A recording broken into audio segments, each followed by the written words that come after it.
Olá, meus amigos e amigas telespectadores. Quero agradecer em primeira mão a audiência do nosso último programa, que foi o Olhar Dal. Parabéns a vocês, telespectadores. Mais uma vez, obrigada, Samila, pelo comparecimento. E vou providenciar mais bate-papos como esse. Parece que vocês gostaram, né? Bom, dando continuidade ao nosso programa, eu vou falar hoje de uma coisa que é muito comum e que às vezes passa até despercebido, que é a dislexia. O que é a dislexia, Glaucia? Já ouvimos falar? Já ouvimos falar. Temos famosos, vou falar para vocês que temos famosos aí que são dislexos. E aí você vai aprender um pouquinho sobre o que é dislexia. Bem, vamos lá. Dislexia. 3, 2, 1. Dislexia é uma específica dificuldade de aprendizagem da linguagem, da leitura, da soletração, da escrita, da linguagem expressiva ou receptiva, em razão do cálculo matemático, como linguagem corporal, linguagem social, tá? Não tem uma causa, vou dizer para vocês assim, de falta de interesse ou de falta de motivação. Tá? Ou de falta de força de vontade. Não é isso, não tem nada a ver também com a acuidade visual ou auditiva, tá? Como uma causa primária. Na verdade, essa dificuldade de aprendizagem da leitura aparece em graus diferentes, tá? É uma característica evidenciada em cerca de 80% dos dislexos. O que é isso? Essa dislexia, como eu estou falando, é uma dificuldade de leitura, né? E isso gera um problema, sim, na aprendizagem. Mas como a ciência está aí trabalhando em prol de novas descobertas, né? Recentemente, tá? Foram feitas algumas descobertas, realizados alguns estudos, tá? Em diferentes áreas da educação e da saúde. E foram surgindo várias respostas importantes sobre a dislexia. Como, por exemplo, tá? A dislexia tem base neurológica. O que é isso? Tá? É uma questão lá no nosso cérebro. Então, quem tem dislexia, ele tem uma dificuldade mesmo no cérebro. Lembra que eu falei do TDAH com vocês? Que não era especificamente uma dificuldade de aprendizagem e que não era um transtorno de humor, era uma dificuldade o quê? Neurológica também? Então, hoje a neurociência está trabalhando muito para poder resolver essas questões e dar respostas para a gente. Então, a gente já tem essa resposta em relação à dislexia também, que existe uma incidência expressiva, tá? Num fator genético.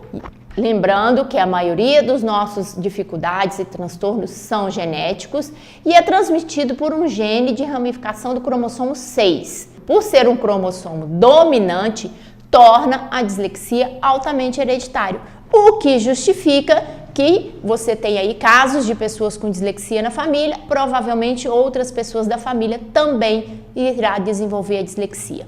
Outra especificação também, outra análise e outro estudo fala, o dislexo tem mais desenvolvida a área específica do hemisfério cerebral lateral direito do que os leitores normais.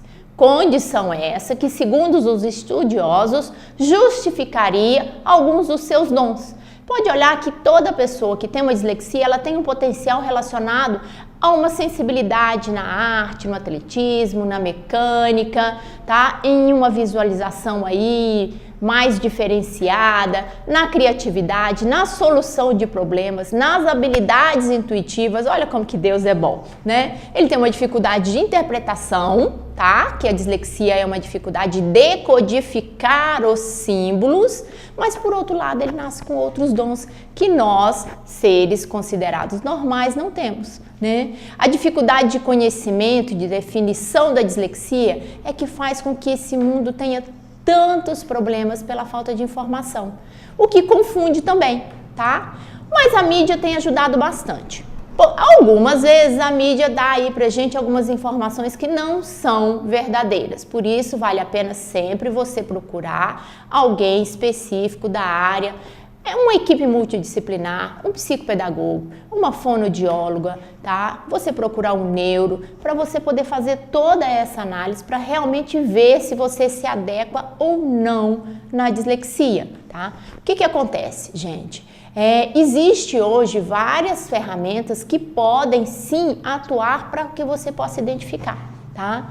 Então, o dislexo, quando a gente fala, é uma causa ainda muito ignorada e motivo de evasão escolar. Hoje a gente fala, tem tantos problemas de dificuldade, tem tantas pessoas com transtorno, tantas pessoas com dificuldade de aprendizagem. Gente, mas hoje nós temos diagnóstico. Olha que beleza! Antigamente o aluno era considerado burro.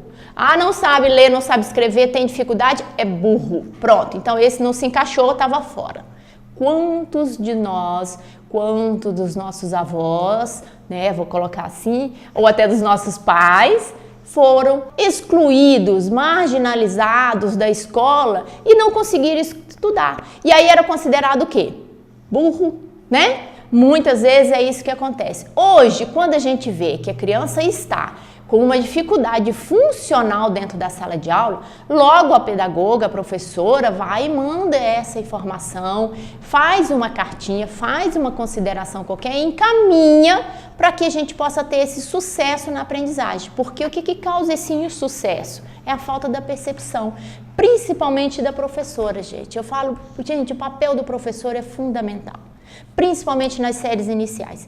Eu brincava com as minhas alunas que eu falava que elas não têm noção da importância que elas têm na vida de uma pessoa. Quem não lembra da primeira professora, né? Todos nós temos aquele carinho enorme pela nossa professora. Todos nós temos uma tia querida, né, da época de escola. E essa tia querida é a primeira pessoa que vai perceber que este aluno tem uma dificuldade na aprendizagem, que ele está trocando uma letra, que ele está com uma dificuldade para poder entender o que acontece. E aí então a gente fala assim, meu Deus, como que eu faço? Para vocês terem ideia, tá? Os estudos hoje mostram que 20% da população tem um grau de dislexia. Olha só, 20%, gente, é muita coisa. Então, existem muitos dislexos por aí que não são diagnosticados. Tá, 3, 2, 1. Existem muitos dislexos por aí que não são diagnosticados em nosso país. Então, vamos fazer a seguinte projeção. Se de cada 10 alunos dentro da sala de aula, 2 são dislexos, em graus diferentes de dificuldade, mas são dislexos. Podem ter graus leves, graus importantes ou não, mas são considerados com alguma dislexia e alguma comorbidade. Bom, vou fazer o nosso intervalinho e volto para falar para vocês sobre os sintomas da dislexia e como que eles variam. E também vou trazer para vocês alguns dos famosos que eram dislexos. Beijinho, até daqui a pouco. Não saia daí.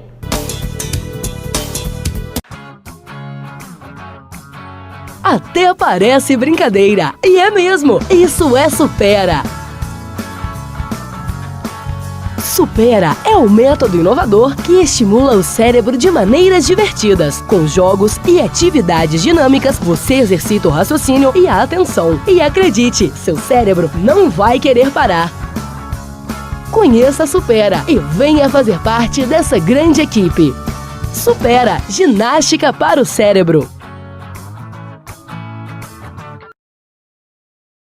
Pensa num lugar onde você saboreia com maior conforto uma comida preparada na hora, por chefes de cozinha, supervisionada por nutricionista, cozinha e atendimento nota 10. Este lugar existe e está no centro de Barbacena, restaurante do Master Plaza Hotel. Aberto ao público diariamente com almoço self-service sem balança, com saladas variadas, pratos quentes e sobremesas deliciosas a R$ 20,90. Isso mesmo, almoço selfie sem balança com sobremesas de 11h30 às 15 horas, a R$ 20,90 por pessoa, só no restaurante do Master Plaza Hotel. Sábados, domingos e feriados, almoço selfie sem balança, com cardápios super especiais, de 11h30 às 16 horas. O restaurante do Master Plaza Hotel tem lanches e café da tarde abertos ao público, jantar à la carte, de 19 às 23 horas, com caldos, saladas, massas, carnes, peixes e sobremesas, além de funcionar todos os dias. O restaurante do Master Plaza Hotel tem cafés da manhã e da tarde, para público e para você empresário, realizar seu evento com uma ótima estrutura e sem nenhuma preocupação. O restaurante do Master Plaza Hotel tem o buffet Master Plaza para realizar com perfeição aniversários, casamentos, comemorações, eventos corporativos, da forma que você imaginar, com uma ótima relação custo-benefício. Você vai se surpreender. Agende pelo telefone 032 3339 4770 com Hélio e transforme seu evento num verdadeiro acontecimento. Restaurante do Master Plaza Hotel. Um mundo de sabores espera por você. Restaurante Master Plaza Hotel. Rua 15 de Novembro, telefone 032 3339 4770.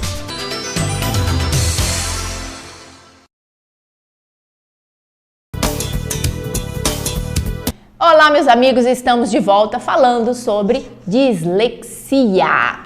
Mas o que é isso, Gláucia? É a dificuldade que a pessoa tem em decodificar as letras do alfabeto. Eu costumo brincar e falo o seguinte: imagina você lendo em aramaico, ou lendo o chinesinho, os risquinhos lá que a gente sabe que tem. Você não consegue ler. Assim é o dislexo. Ele não consegue identificar, associar esse símbolo à letra, ao som que ela representa. E aí isso pode confundir muito ele. Traz esse sentido de perdido. Por isso que a criança que tem dislexia, ela fica lá na escola assim, ó, no mundo da lua, literalmente. Ah, esse menino não participa, esse menino não tem dificuldade. Tem um filme que eu sempre gosto de citar, que fala, é uma historinha indiana, onde o menino mostra essa dificuldade e mostra também a falta de conhecimento do pai e da mãe. Até que um professor de artes identifica isso. Chama Como uma Estrela na Terra, ou Para uma Estrela na Terra, alguma coisa assim. É um filminho indiano que fala sobre isso, tem na internet, é só vocês baixarem. Por exemplo, a criança nesse filme, ele trocava as letras todas. Em vez de escrever vovô, ele escrevia ovov, ou seja, o O-V-O-V. Ele invertia tudo. Em vez de escrever, por exemplo, top, ele escrevia pato.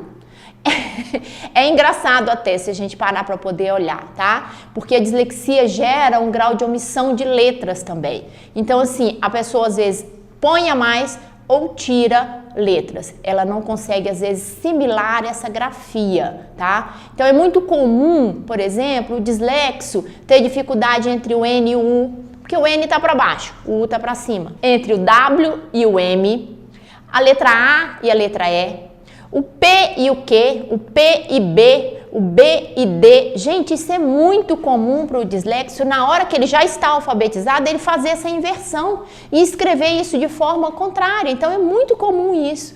E aí nós temos, assim, quando eu falo que o professor é importantíssimo nisso, porque ele tem que ter essa percepção de que o aluno está fazendo alguma coisa errada. Aí o pai e a mãe falam assim, mas meu filho escreve tudo invertido. É diferente da dislexia.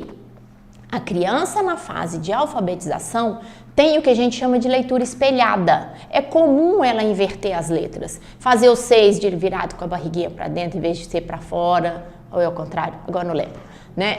Fazer o 9 também de virado do outro lado, virado para cá em vez de ser virado para lá. Isso aí a gente chama de escrita espelhada, que é comum na alfabetização, tá? Que é diferente do sintoma de dislexia. Então, assim, o indivíduo com dislexia, ele tem uma escassez de vocabulário, ele tem uma escassez de conhecimento, faz uma confusão muito grande com as tarefas escolares, tá? Falta nele alguma coisa que ele não consegue identificar, porque lembra que eu falei que é aquela dificuldade que ele tem de identificar o símbolo, de decodificar o símbolo? Se para nós o BA faz BA, para eles não faz sentido. Então, assim, a existência da dislexia na família, tá, gera, às vezes, muita falta de compreensão. E outra coisa que é muito comum com o dislexo também, ele lê, mas não entende. Como assim? Ele pode aprender a ser alfabetizado, ler um texto e não saber absolutamente nada do que aquilo ensinou, do que aquilo significa. Decorar a tabuada, mas também não saber o que é. Isso é uma coisa muito importante, nós temos que começar a perceber isso no nosso aluno, tá? E perceber isso também, pai e mãe, esses sinais dentro de casa. Algumas coisas vão demonstrar pra gente o que é essa dislexia. Bom, vamos lá, vou tentar passar para vocês aqui um pouco para vocês entenderem como que eu posso começar a pensar que o meu filho pode ter ou não dislexia. Quando a incompreensão na leitura ultrapassa a fase de alfabetização. O que é isso, Gláucia? Ele já está alfabetizado, lê, mas não entende, tá? Ou então ele lê de uma forma que ele não presta atenção. Isso me faz lembrar uma história do meu irmão, que era muito engraçado, que hoje eu falo, era considerado burro na escola, mas hoje, com o meu pouco conhecimento, eu tenho certeza absoluta que ele era dislexo. Meu pai uma vez mandou ele procurar no dicionário o que era amásia, porque estávamos assistindo uma novela e ele falou lá, foi ver o que era amásia. E aí ele custou achar aquilo no dicionário imenso, né? Aí ele olhava para mim, meu pai sem a ajuda da sua irmã, e aí meu irmão começou a achar. Finalmente ele conseguiu achar, amásia. Aí ele foi lá e leu, amásia, mulher que combina. O meu pai ficou muito bravo, deu um xingo nele, sabe? E aí eu entrei no meu, falei, pai, mas a amásia é realmente uma mulher que combina, não é? Mas a palavra era concubina, tá? Para vocês verem, às vezes é engraçado, mas é uma dificuldade. Tudo que meu irmão lia, coitado, era difícil para ele, tá? A leitura para ele era, como é que eu vou falar? Era bem silábica. Ele fazia, às vezes, algumas adivinhações para não precisar ler. Então, ele começava a ler uma coisa e ele mesmo começava a ler aquilo e terminava para não precisar terminar de ler, porque ele não conseguia identificar. Então, era muito comum ele trocar as palavras. Ele começava a ler armarinho, a palavra era armaria, ele armazém, tá? Porque ele já sabia que era arma, aí o resto ele completava. Então, troca palavras, omite, inverte letras durante a leitura. Há uma substituição dessas letras, há uma omissão muito grande de letras. Por exemplo, chuva forte, ele fala chuva forte, tá? Até na fala, né? Acréscimo de letras, ele pode colocar letras a mais numa palavra ou ler uma letra a mais numa palavra, tá? A separação, por exemplo, de sílabas é muito difícil para ele, então assim, algumas coisas, fazer isso silabicamente é difícil. Então ele fala assim, por exemplo, caiu uma chuva, né? Aí ele caiu a chuva. Tá? Ele às vezes separa e lê dessa forma. Por isso que para o dislexo às vezes é difícil ele compreender. Além de ser difícil para a gente entender o que ele está lendo, né? Para ele também é difícil, porque se é uma falta de decodificação de símbolos, você lê uma coisa em inglês, por exemplo, do jeito que você entende. Não é assim? E assim também é para o dislexo. Eu costumo simplificar dessa forma o dislexo. Bom, como eu falei para vocês, né? A dislexia é uma dificuldade na leitura, é uma dificuldade sim de compreensão, mas isso não impede as pessoas de ser alfabetizado. Não impede as pessoas de serem grandes gênios, não impede as pessoas de terem um bom estudo ou de evoluir na vida. Isso não tem nada a ver, gente. Olha, eu vou citar para vocês aqui alguns dos famosos que eram dislexos. Albert Einstein foi considerado pela professora primária como idiota. Ele não ia aprender. Por quê? Porque ele tinha dificuldade matemática também. E olha só, né? Agatha Christie também era dislexa e virou escritora, para vocês verem. Lembra das dificuldades que eu falei, que o dislexo tem as suas habilidades específicas e que Deus é tão bom que dá para eles esses dons, né? Ben Johnson também era dislexo. Tom Cruise, gente, nosso galã, sabe como que ele estuda os papéis? Ele pede alguém para ler para ele grava e aí ele escuta, porque como ele tem a dificuldade da interpretação, para ele escutar é mais fácil. Leonardo da Vinci, Robin Williams também, outro grande ator, também era dislexo. Walt Disney era dislexo. Whoopi Goldberg também era dislexo. Também era, não, né? Porque ainda não morreu. Quem morreu foi Robin Williams, né? Para vocês verem, então, como que a dislexia, ela é passível e é possível, sim, você acompanhar, tratar, com algumas especificações na hora da alfabetização, mas é possível sim. Apesar dessa dificuldade de decodificação, o indivíduo aprende, tá, a elaborar de uma forma que ele entende. E aí a gente fala o seguinte, Glaucia, como que eu faço com meu filho que tem esse problema? Existem leis que amparam a criança, o adulto ou qualquer um que estiver na escola, tá? Procure o direito do seu filho. Não deixe que essa massa massacre essa criança com grande potencial. Quem sabe aí ele vai ser um Walt Disney na vida, né? Um Ben Johnson. Então não deixe esse potencial acabar com as dificuldades de aprendizagem do seu filho. Beijinho pra você, até semana que vem, tá? Lembrando que semana que vem eu vou falar sobre disgrafia, descalculia e desortografia. Só essa semana e a semana que vem eu vou falar um pouco sobre essas dificuldades de aprendizagem. Depois voltamos com outros assuntos bem interessantes pra vocês. Beijo, até semana que vem.